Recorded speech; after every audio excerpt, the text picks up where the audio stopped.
Oi, professora. Oi, Amanda, bom dia. Tudo bem? Bom dia. Demorei para entrar porque estava tendo aula de filosofia agora. Ah, tá, entendi. Eu imaginei que tivesse acontecendo alguma coisa. Até postei lá no fórum se vocês estavam com dificuldade para entrar. Mas beleza, tudo bem. Eu aguardo, pessoal. Vou compartilhando a tela aqui, tá? Para adiantar. Tá. Ah, tem mais gente chegando.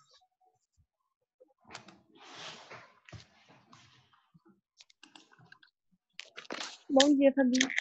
Bom dia, tudo bem, Fernanda? Tudo bem? Bom. Deixa eu compartilhar aqui.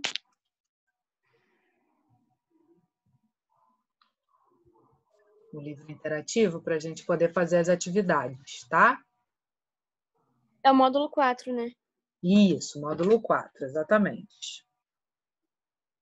Maria Clara está chegando também.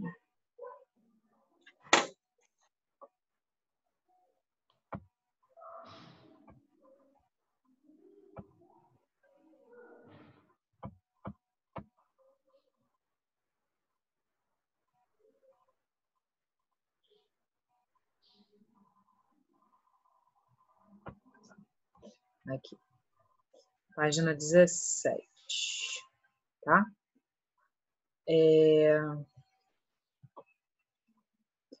Maria Clara, tudo bem? Bom dia. Bom dia. Boa tarde já até, né? É. Essa é a última aula de vocês, né? Provavelmente. Sim. Sim. A gente não vai se estender muito, não. Eu só quis fazer mesmo um encontro no Zoom para a gente poder fazer os exercícios. Na semana passada eu deixei o podcast, né? Não sei, nessa aula de um tempo. Não sei se vocês conseguiram ouvir, se funcionou. Aí hoje eu quis variar um pouquinho e fazer esse encontro no Zoom. Mas a gente não vai se estender além do horário de vocês das aulas presenciais, não, tá? Então, até 1h20 no máximo a gente termina, tá bom? Tá bom. Tá bom. Então, beleza. Que página é essa, professora? Página 17, se eu não me engano. Deixa eu... Qual o módulo? Módulo 4. Tá. Eu posso compartilhar aqui também com vocês. Aqui, o plano de aula, ó. Página 17 a 19, tá? Que a gente vai fazer. Vocês estão vendo essa tela do plano de aula? Aham. Tá. Então, beleza. Da 17 a 19, porque na 20 é uma redação. Aí, depois eu vejo com vocês. Um aviso, gente. Essa semana, algum professor já deve ter avisado para vocês, mas eu vou reforçar, uma semana de blocos, né? Então, eu vou estar postando o bloco de vocês amanhã. Aí vai ficar lá disponível até o dia 3 para vocês preencherem e me retornarem o formulário, tá? Como vai funcionar? Tipo, a cada dia que tiver uma matéria, vai ser a matéria do bloco? Não, vai, eu acho, pelo que eu entendi, que todos os professores postam amanhã. Independente de darem aula amanhã ou não. Aí todo mundo vai postar amanhã e vocês têm até o dia 3 para devolver o de todo mundo. Se for fazendo, já vai, né, enviando.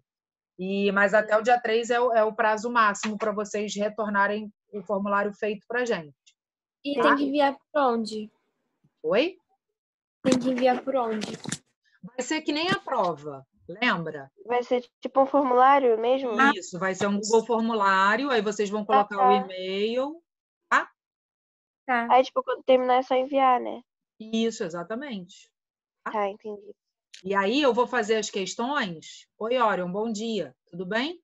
Bom dia, tudo e você? Tudo bem também. A gente está falando sobre o bloco. Amanhã, os professores vão estar postando os blocos de vocês. O de história deve ter 3 questões e eu vou colocar questões justamente desse assunto que a gente tem falado nas últimas semanas. Então, Império Romano e Civilização Bizantina. Tá? E aí, queria pedir a colaboração de vocês para fazerem... Vocês podem, claro, conversar no grupo e tirar dúvida, mas, assim, tentem, cada uma de vocês, construir a própria resposta. Isso vai desenvolvendo as habilidades discursivas de vocês. E, assim, é importante que vocês exercitem isso. Não vai ser grande, então se dediquem. Tá? Vai valer 1,5 ponto e é o único bloco do bimestre. Então, é uma oportunidade de já garantir 1,5 ponto. Lembrando que a direção, a gente teve conselho de classe na semana passada, já enfatizou bastante a questão da gente ser, nesse bimestre, ainda mais duro com a questão de respostas copiadas e tal. Então, assim, tomem cuidado, façam cada uma por si, tá? E aí é isso, vai ser um Google Formulário, vocês vão receber amanhã, e aí vocês têm até o dia 3 de junho para devolver esses formulários preenchidos. Aí, cada matéria vai ter um formulário, aí vocês vão fazendo e vai enviando, tá? Independente do dia da aula, se é dia da aula do professor ou não, já pode enviar, e aí a gente depois corrige e envia os resultados para vocês, assim como foi na prova, tá bom? Tá bom. Tá, então, beleza. Vamos lá, as nossas... Estão só vocês 4, né? Amanda, Fernanda, Maria Clara e Orion, né? Por enquanto. Sim. Beleza, meninas, vocês são fiéis. A gente vai fazer essas questões sobre crise do Império Romano e civilização bizantina. Eu quis fazer ao vivo porque a gente pode aproveitar esse momento das questões para tirar dúvidas, tá? Algumas discursivas, desculpem, e algumas objetivas. Então, vamos lá. A número 1, a gente está na página 17 do módulo 4, tá? A partir do século III, o Império Romano começou a dar sinais de crise. Embora fosse poderoso, o Estado não conseguiu manter a unidade política e administrativa do imenso território que havia conquistado. Eu falei bastante sobre isso, né? Aí, letra A, cite as principais razões da crise do Império Romano. O que vocês colocariam aí?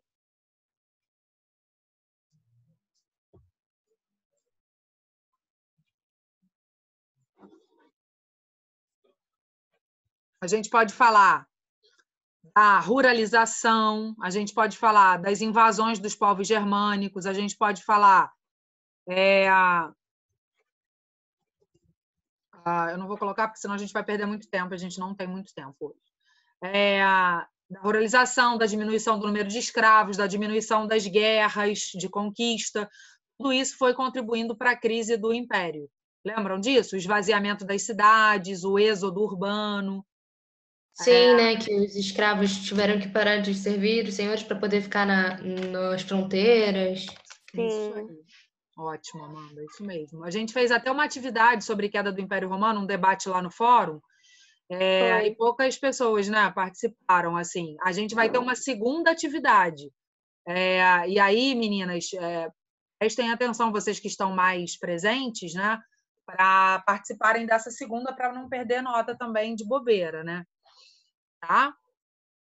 Então, beleza. Letra B. Explique o que é colonato e relacione-o ao processo de ruralização e à crise de Roma. Então, a gente tem 3 aspectos aí para entender, né? Colonato, a gente tem que ter isso em mente para depois explicar o que isso tem a ver com a ruralização e o que esses dois têm a ver com a crise de Roma. Alguém tem ideia? Gostaria de falar alguma coisa? Não lembro o que é colonato. Eu acho que a gente não chegou a falar especificamente de colonato. A gente falou da ruralização, né, que é o movimento de saída da cidade e ida para o campo.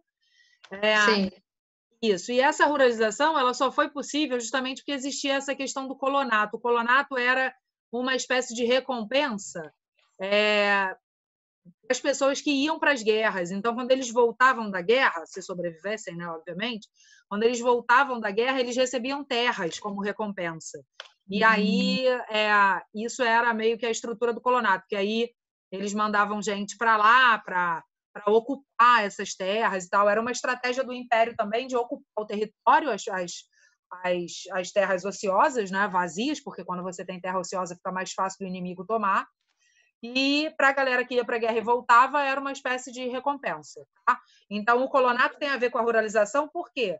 Porque só foi possível esse movimento de saída da cidade e ida para o campo, no momento da crise, e da dificuldade de se viver na cidade, porque esses caras tinham terra, tinham ganho terra no campo na época das guerras. Era essa estrutura, entendeu?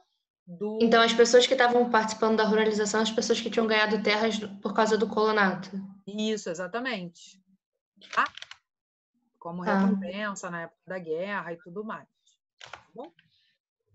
Vamos descer. Doutora, rapidinho. Oi, fala. A Rafa me mandou mensagem agora e ela pediu para eu te avisar que ela não conseguiu entrar. Já é a segunda vez hoje. Ela também não conseguiu entrar na aula de filosofia. Aí ela pediu para eu te avisar só. Tá bom. Depois vocês passem para ela. Vai que ela, de repente, é problema da internet dela, né? Ou algum bloqueio lá Não sei. no Zoom, né? Aqui já está até marcada a resposta, porque eu fui fazendo antes. Mas, assim, vamos lá. O governo de Justiniano, no século VI, caracterizou-se, pela separação entre igreja e Estado. Isso, nessa época, era praticamente impossível, era bem ao contrário, né? A igreja, a religião, de modo geral, participava muito dos governos. Né? Número 2, pelo restabelecimento da antiga unidade do Império.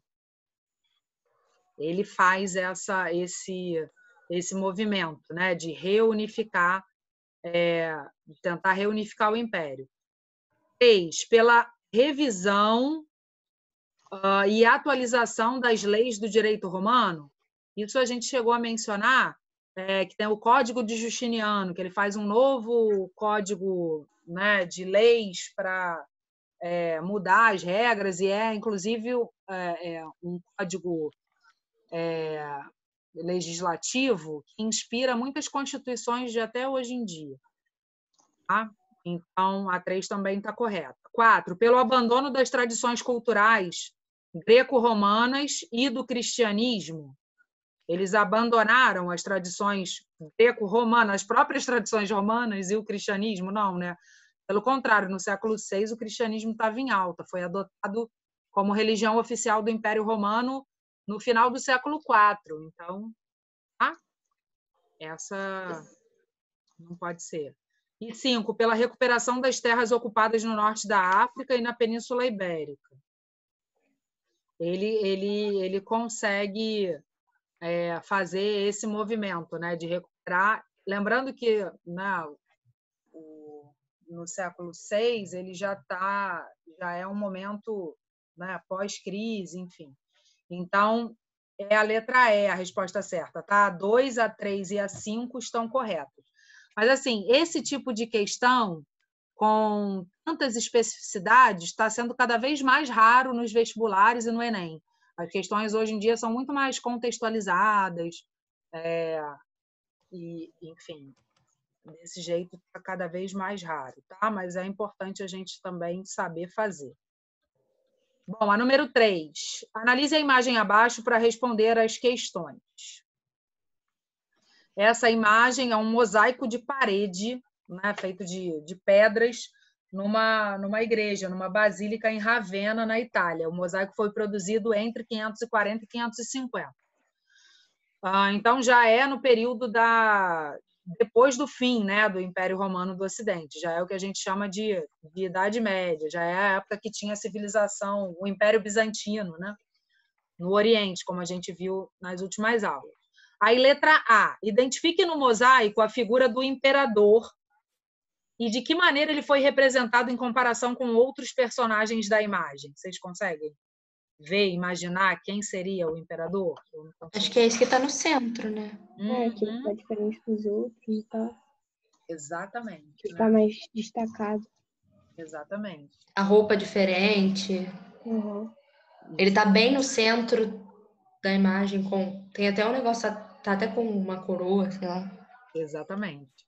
Tudo isso, né, indica que essa é a figura do imperador. Tem uma diferenciação, a gente consegue notar pela posição, pela vestimenta, então configura mesmo. Aí vocês podem colocar isso, é o que está no centro, e de que maneira ele foi representado em comparação com outros personagens da imagem. Vocês podem falar isso, né, que ele se destaca para essas questões que vocês mencionaram, tá?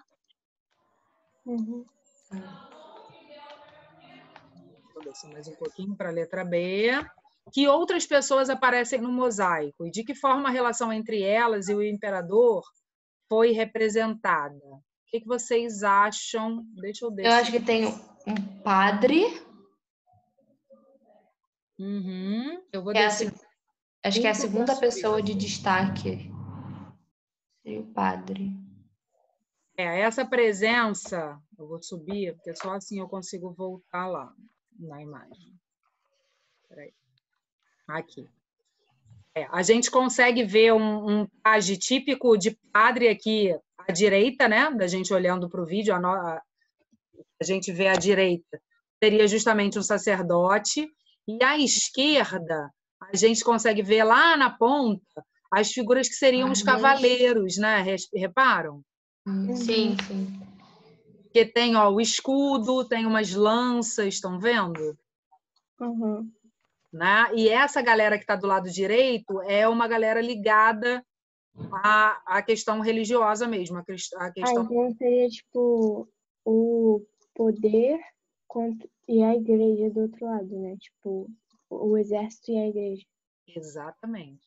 É uma representação de quem, né, de quem tem o poder, assim, seja ele religioso, bélico, militar e político, né? Que é a figura do... que a igreja e o Estado andam juntos, né? A igreja, o poder. Exatamente. Isso aí, ótimo. Isso mesmo, mas vocês podem colocar isso aí, tá? Na letra B. Aí vamos para número 4, tá? Leia o texto dos historiadores, eu vou abrir o texto aqui, vocês devem ter aí. Dois historiadores e responda. É um texto atual, né, sobre Roma, então vamos lá. É essencial lembrar que bizantino, a expressão bizantino, não tem conotação étnica, mas civilizacional, correspondendo aos indivíduos de fala grega, ainda que seu idioma materno fosse outro, e religião cristã ortodoxa, aquela questão que a gente discutiu, né, do cisma do Oriente, da divisão da igreja. Então, a galera do Império Bizantino, o que ele está dizendo aqui é que é uma civilização, mas assim, dentro dessa civilização tem várias etnias. Então, assim, você não pode dizer que um bizantino ele é só grego. Não, ele era turco, grego, palestino, todas essas etnias estavam dentro do Império Bizantino, dentro dessa ideia de civilização bizantina. Todos eles falavam grego, tá? Por conta daquela época lá do helenismo, que a cultura grega se espalhou, né? Na época da conquista da Macedônia. Até aí tudo bem? Sim. Tá? Então, vamos lá. Assim, tal grupo de indivíduos, gregos, egípcios, asiáticos, aí ele está citando todo mundo que fazia parte da civilização bizantina, semitas e eslavos, variou ao longo da história bizantina conforme as alterações territoriais e ou religiosas ocorridas no Império. E realmente, como Roma, Bizâncio uniu por meio de uma língua e uma determinada maneira de sentir e de pensar povos que nada tinham em comum entre si. Como os antigos gregos e romanos, os bizantinos consideravam-se os únicos habitantes do mundo civilizado, rotulando de bárbaros todos os que não partilhavam de sua cultura. Então, aqueles que eles viam como outro, como fora dos limites da civilização bizantina, eles diziam que eram bárbaros. Isso era muito comum na época de Roma, na época dos gregos também. É uma noção de distanciamento em relação ao que não pertence ao seu império, à sua civilização. Consideravam os únicos habitantes do mundo civilizado, rotulando de bárbaros todos os que não partilhavam de sua cultura. Por isso mesmo, suas relações com o Ocidente medieval, com aquela galera do Império Romano do Ocidente, que acabou, né, que entrou em declínio, como a gente viu, a queda do Império Romano, e acabou virando o feudo, né, o feudalismo que a gente vai estudar daqui a pouco, as relações do Império Bizantino com essa galera foram cada vez mais difíceis, porque por mais que antes eles tivessem feito parte de um mesmo Império Romano, de um Império Romano só, quando acabou o Império Romano, a parte de Roma, ocidental, e ficou só a parte do Oriente, a parte de Bizâncio, os bizantinos não reconheciam mais os romanos como parte da sua civilização. né? Eles achavam que eles eram bárbaros, eram outra coisa, tá? Bom, letra A. O que significa dizer que o termo bizantino não tem conotação étnica, mas civilizacional? O que isso significa para vocês? Eu acho que é porque dentro da civilização deles tinha mais de uma etnia, né? Sim, exatamente. Que fala ali que tinha os gregos, os egípcios, os asiáticos, os semitas, os eslavos. Ótimo, isso aí, Amanda. Então é isso, tá? Um bizantino englobava uma série de diferentes etnias, né? Como a Amanda colocou muito bem, tá? Alguém tem dúvida? Foi a hora que falou. Ah, foi a Orion? Desculpa. Foi. Porque tá batendo um sol aqui no meu computador, eu não consigo ver direito qual é o quadradinho que está em evidência de que está falando. Desculpa, então foi Orion. Super bom, Orion. Bom, explique por que o Império Bizantino agregou tantos indivíduos de origens distintas. Isso daí já não sei não. Tem a ver com as conquistas lá do Império Romano, né? Antes do Império Romano do Ocidente acabar, eles foram conquistando um monte de lugares, né? Aí foram pegando os escravos, né? Isso. Eles queriam poder, né, também. Uhum. Com certeza. É uma Mais lugares para falar que eram deles e para falar que era tudo uma coisa só. Exatamente. Poder, né? Influência, dinheiro, né? E domínio mesmo, assim, uma ambição desmedida. Então, eles conquistaram muitos lugares. E essa parte oriental do Império Romano, que a gente depois chama de Império Bizantino, né? Acabou englobando uma série de povos, né? E aí, mesmo com a queda do Império Romano, a parte lá de Roma, do Ocidente, o Império Bizantino ficou de pé e ficou com uma série de povos dentro, que eram povos da época ainda das conquistas romanas, tá? Então, vocês podem colocar isso, tá bom? E foi essas origens tão distintas que compunham a civilização bizantina, na verdade, eram resquícios ainda da época das conquistas romanas, né? Na época que essa região tinha sido uma região subordinada ao Império Romano. Tá? Para entender? Uhum. Letra C. Como o texto informa, os bizantinos, assim como os antigos gregos e romanos, consideravam-se civilizados em relação a outros povos, rotulavam de bárbaros. Isso demonstra o preconceito que eles tinham em relação a culturas diferentes da deles. Como esse preconceito se manifesta nas relações entre os povos nos dias atuais? Nos dias atuais? Isso é bem frequente, né? Só que a gente não, né? Mas quem tem esse preconceito com povos que vêm de fora são chamados de quê atualmente? Eu não sei, mas imigrantes. Isso é xenofobia, né? É isso. Exatamente. Né? Então é isso que tem que entrar aí. A xenofobia com quem é de outro lugar, que partilha de outra cultura, de outros hábitos, de outro modo de se vestir, de comer, de falar, enfim.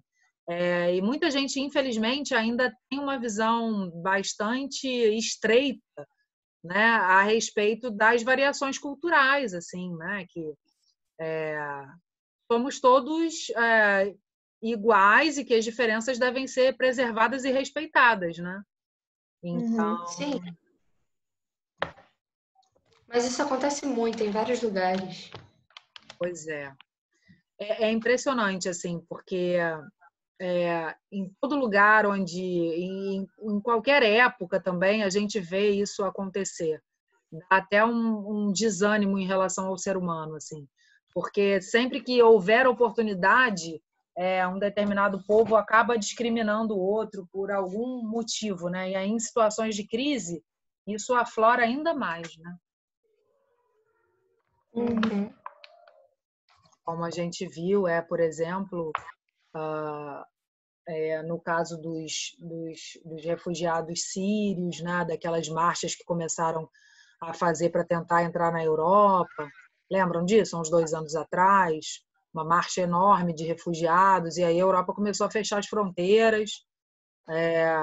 Não, vão pegar nossos empregos e tal, mas somos todos humanos, né? Então é uma situação muito delicada mesmo, tá? Uhum.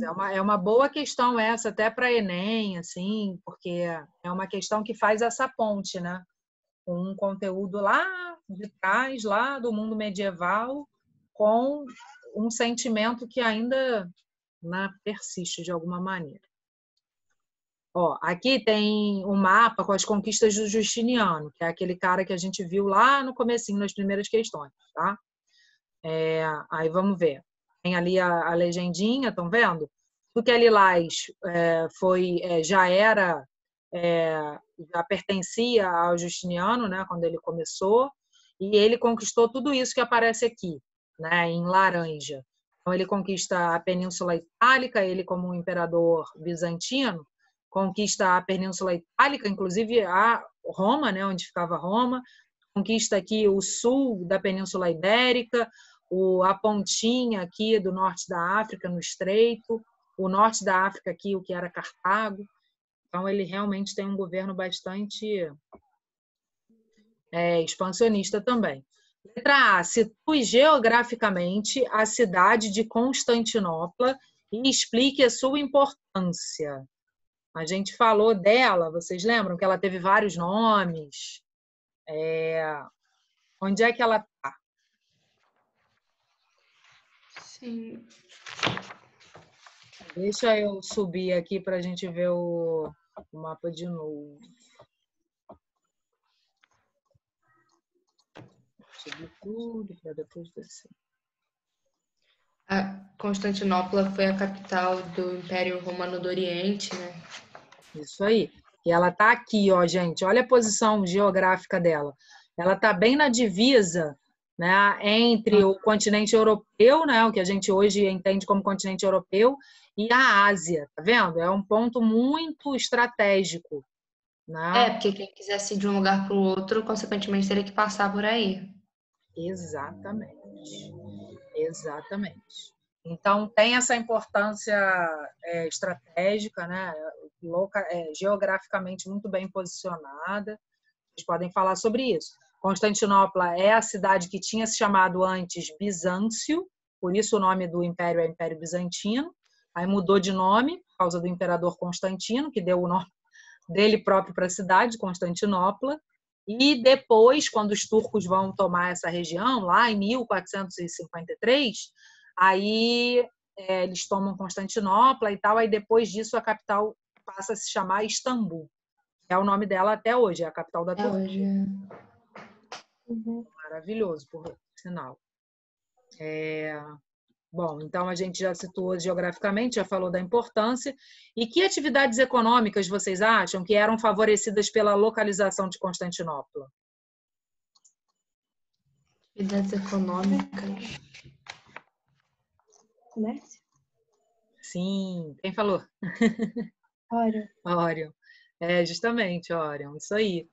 O comércio era muito beneficiado, né? Porque fazia justamente a ponte ali, tudo que vinha da Ásia, e vocês sabem que o comércio asiático sempre ofereceu produtos que não se encontravam, né, no continente europeu. Então, tudo que vinha da Ásia para a Europa, para o norte da África, passava por ali, né? Lembrando que não tinha tecnologia de navegação para contornar o continente africano. Então, essa passagem terrestre aí por Constantinopla era muito importante para o comércio, tá? Uhum. Letra C. Por que a expansão do território era um projeto importante para o imperador Justiniano? Vocês conseguem imaginar?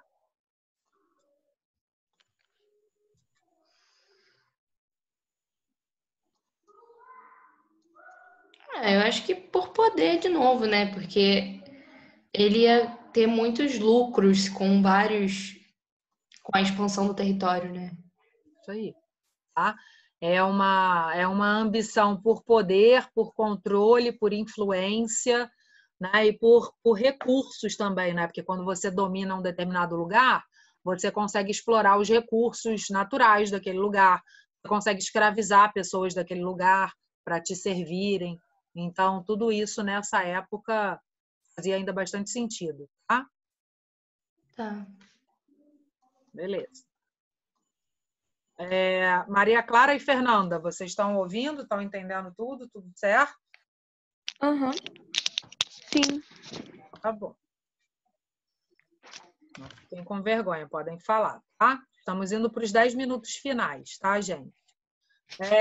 Letra D pede para vocês compararem o mapa em questão com o planisfério atual, né, com o mapa atual, e identificar os países que hoje existem na região ocupada pelo Império Bizantino. Então, quais os países tem aí? A gente já falou de um, onde fica Istambul hoje, né, que era Constantinopla. Turquia, exatamente. O que mais? Vocês querem que eu ponha lá no mapa de novo? Sim.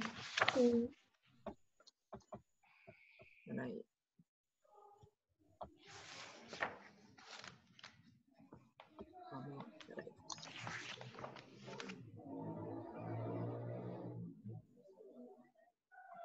Tá, vamos lá então, ótimo. Aqui, né? Turquia, já falamos. Beleza. Aqui. Epicentro da pandemia na Europa. Itália. Grécia, ótimo, com o mesmo nome. Aqui no norte da África também, de mesmo nome. Egito. O que mais? Aqui, ó, onde fica Jerusalém hoje? Qual é o nome do país? Palestina. Tem uma parte palestina e uma parte israelense, né? Uhum. Então, Israel, Palestina, aqui também, ó, o mesmo nome até hoje. Síria. Mas aqui é o sul da Espanha. Isso, sul da Espanha. Aqui é Portugal, né? O Rio Tejo. Aqui no norte da África, a gente tem Argélia, Tunísia. Essa pontinha aqui, que quase encosta na Espanha, vocês sabem qual é o país? Não. Marrocos, né, que também é no norte da África, e tem um intercâmbio cultural com a Espanha muito grande. Assim, essa parte da Espanha aqui tem bastante referências arquitetônicas e artísticas árabes, é muito legal, assim, porque toda essa região também depois foi ocupada, adotou a religião islâmica, né, o islamismo. Então, são países muçulmanos, e aí depois a gente vai estudar isso, é bem legal. Tá? Então, já falamos vários países, né? E vários países importantes, né? Muito. Pois é. Muito legal. Foi um bom momento, hein? Ele conseguiu um monte de lugares importantes, estratégicos. Exatamente. Aí que a gente percebe, né? Imagina tudo isso ser domínio de um mesmo imperador, né? Impressionante. Foi quase a parte do litoral inteiro, né? O quê? Foi quase a parte do litoral inteiro, né? Exatamente. E esse comércio no Mediterrâneo, né, era um comércio muito valioso, muito lucrativo, assim. Circulavam muitas coisas, muita gente, né? Era muito importante mesmo. Tá? Tá, aqui já respondemos. Letra D também. Né? Aí, número 6. Leia o texto a seguir, a gente tem 6 minutos, acho que a gente consegue, vamos lá. O desaparecimento do Império Bizantino diante dos turcos não pôs fim à sua civilização. Como eu disse para vocês, em 1453 os turcos vão ocupar o que era o Império Bizantino, né? Mas a civilização, ou seja, as práticas culturais, continuam.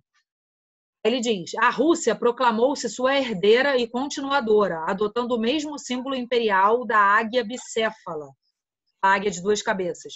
A mesma autocracia que fazia o czar, isto é, César, né? E aí czar é o imperador russo, numa referência a César, né?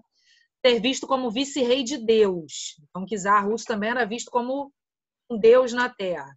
A mesma religiosidade ardente e missionária reuniu várias nacionalidades sob o Império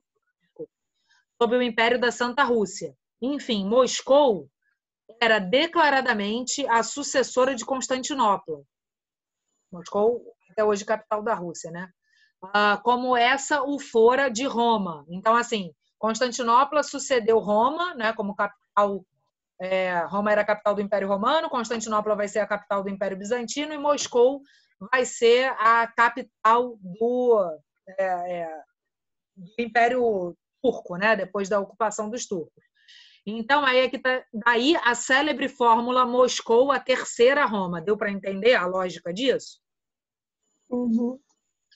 Tá, letra A. Que acontecimento ocorrido no século XV, ou seja, nos anos 1400, afetou definitivamente a relação entre o Império Bizantino e os turco-otomanos? Vocês vão saber? Acho que não, né? A gente não falou sobre isso. Eu acho que você comentou que vai virar outro nome, né? Outra pessoa vai pegar e vai mudar o nome e tudo mais.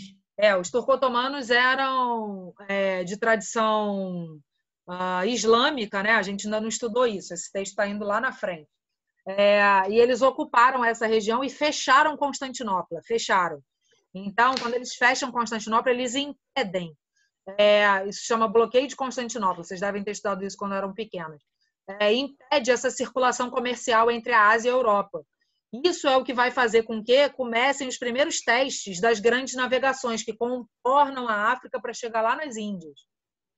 E então é isso. A gente pode colocar aí o bloqueio de Constantinopla ou barra ou vírgula a ocupação de Constantinopla pelos turcos, tá? E letra B. Por que a cidade de Moscou é chamada de Terceira Roma?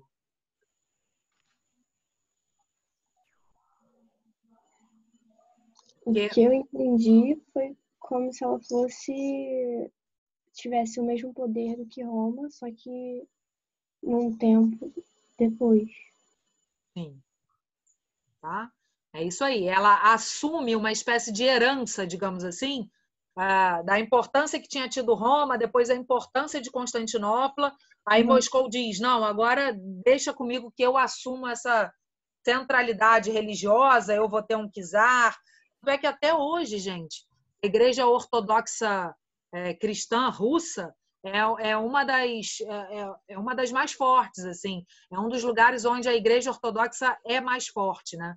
Tem Igreja Ortodoxa na Grécia, na Turquia, mas assim, em Moscou ela é bastante significativa, bastante forte.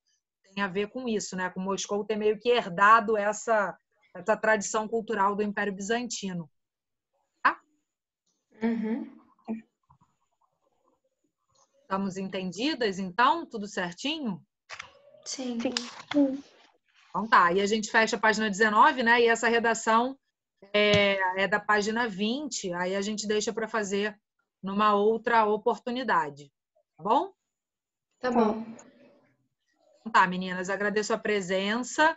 Amanhã os blocos vão estar na plataforma postados lá, vai ter uma pasta escrito bloco segundo bimestre.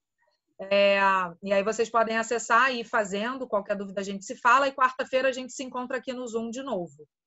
Tá bom. Então tá, gente. Boa semana para vocês, tá? Também. Um beijo. Tchau, tchau. Beijo. Tchau.